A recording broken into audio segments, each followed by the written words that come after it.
केंद्रे यांनी सांगितल्याप्रमाणे कॉलेज जीवनापासून आतापर्यंत ज्या पद्धतीनं लोकांमध्ये सहभाग ठेवत लोक विकासाचे कामं त्यांनी केली तशीच कामं या पुढच्या काळात त्यांच्याकडे होत राहू अशी शुभकामना त्यांच्या वाढदिवसानिमित्तानं मी या ठिकाणी व्यक्त करतो.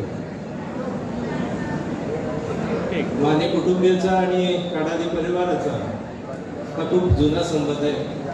जुन्या मंडळींना माहीत असेल तर मग आप्पा असू दे किंवा ब्रह्मदेव माने असू दे यांचे खूप जवळचे संबंध होते.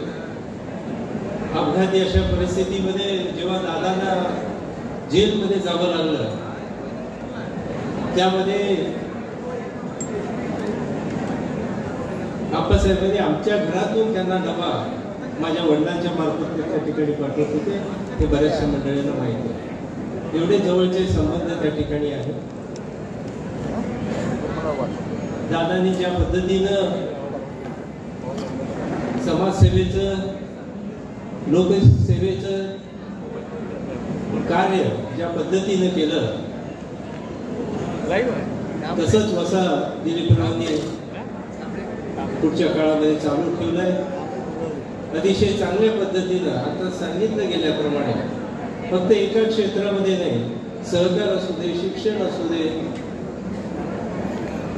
वैद्यकीय असू दे, या विविध अशा क्षेत्रामध्ये जिथे जिथे गरज आहे समाजाची तिथं काम करण्याची भूमिका तशा पद्धतीनं दादांनी आपल्या जीवनामध्ये वटवली.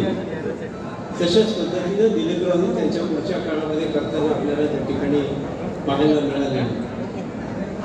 आणि म्हणूनच त्या माध्यमातून आज एवढ्या मोठ्या प्रमाणात त्या ठिकाणी जी जनता त्या ठिकाणी उपस्थित आहे ती त्याचाच एक भाग आहे असं मी मानतो. दादांची काम करण्याची शैली वेगळी, परंतु दिलीपरावच्या आपल्या पद्धतीनं या सर्व संस्था हा सर्व राजकीय वाटचाल ते आपल्या स्टाईलने करतात. परंतु ते करत असतानाही त्या सर्व संस्था अतिशय चांगल्या पद्धतीने कसं ठेवता येईल यावर्षी त्या ठिकाणी हे केलं. आता सांगितलं सिद्धारामांनी सगळी पिशवी एकाच, परंतु त्यामागची भावना एक आहे की त्या ठिकाणची संस्था ही एक व्यवस्थित अशा पद्धतीने राहिली पाहिजे, ती समाजाच्या उपयोगीला आली पाहिजे अशा पद्धतीची त्यांची भूमिका आहे. त्या दृष्टीनं त्यांच्या पुढच्या काळातही त्यांनी अशाच पद्धतीनं काम करत राहावं. त्या निमित्तानं मी त्यांना शुभेच्छा तर देतोच, परंतु आताच माझ्या आधीच्या वक्त्यांनी सगळ्यांनी सांगितलं की येणाऱ्या 2-3 महिन्याच्या काळामध्ये या जनतेच्या मनावरती तर त्यांनी राज केलेलंच आहे, परंतु नेत्यांचंही खूप जवळीक आहे. साहेबांचा विश्वास आहे, वकिलांचा विश्वास आहे आणि त्या माध्यमातून लोकप्रतिनिधी म्हणून पण या पुढच्या काळामध्ये त्यांनी त्या ठिकाणी पुढे यावं अशा पद्धतीची शुभकामना या ठिकाणी देतो.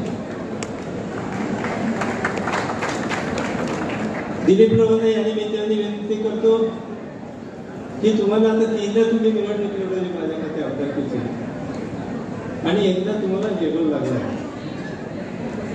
आताही लागावं हीच माझी शुभकामना असली तरी आपल्या बरोबर जे अनेक जण बिगर जेवत ते थांबलेले आहेत तर त्यांनाही कसं पुढे गाव सुरेश तर आपल्याला सगळ्यांनी त्यांना पण घेऊन जायचं आहे. तर तशा पद्धतीची भूमिका आपली राहावी.